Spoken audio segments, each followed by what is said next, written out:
তো জৌগ্রাম স্টেশনে কেন এসে গেছিলাম, তো আজকে আবারও চলে এসেছি এক নতুন একটা ব্লগ নিয়ে। তো আজকে জৌগ্রাম থেকে হয়ে একটা জায়গাতে যাচ্ছি, মানে জামালপুর যাচ্ছিলাম। জামালপুরে কিছু থিম করেছিল, থিমগুলোর একটা ভিডিও পোস্ট করেছি, আশা করছি তোমরা দেখেছো।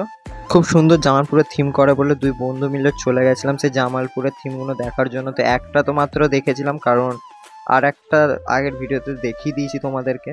তো সামনে মন্টু বস্ত্রালয়টা দেখেছিলাম, ওইটা মনে হয় তাদেরকে স্পন্সর করেছে, তাই ওটা দেখতে দেখতেই ঢুকে পড়ছিলাম ভেতরেতে। তো ভেতরে ঢুকেই তো একটা উটের একটা আলাদাই মানে পাহাড় জিনিস দেখতে পেলাম, যেটা খুবই সুন্দর লাগলো আমাদেরকে দেখে। তো এই হচ্ছে সামনে রেগিস্তান টাইপের একটা করেছিল, ভালো লাগছিল দেখতে। সাইডে ফটো জোন ছিল, ভেতরে প্যান্ডেলটা, এবার প্যান্ডেলটা দেখবো ভেতরটা কেমনি কি হয়েছে প্যান্ডেলটার। তো এখন ভেতরে যাওয়া যাক। তো ভেতরে ঢুকতেই সামনে প্রথমে দুটো পুতুল দেখতে পেলাম, যেটা দেখে ভালো লাগলো না, কিন্তু ঠিকঠাকই ছিল একটু। তো সাইডে অনেক ফটোগুলো ছিল, ফটোগুলো দেখতে দেখতে ভেতরের দিকে গেলাম। তো ঠাকুরটা দেখতে পেলাম, খুবই সুন্দর লাগছিল প্রতিমাটা। তো আমি চারি সাইডটা দেখে এবারে বেরিয়ে যাবো। তো ভিডিওগুলো ভালো লাগলে চ্যানেলটা like, comment, share and subscribe করে দেবে।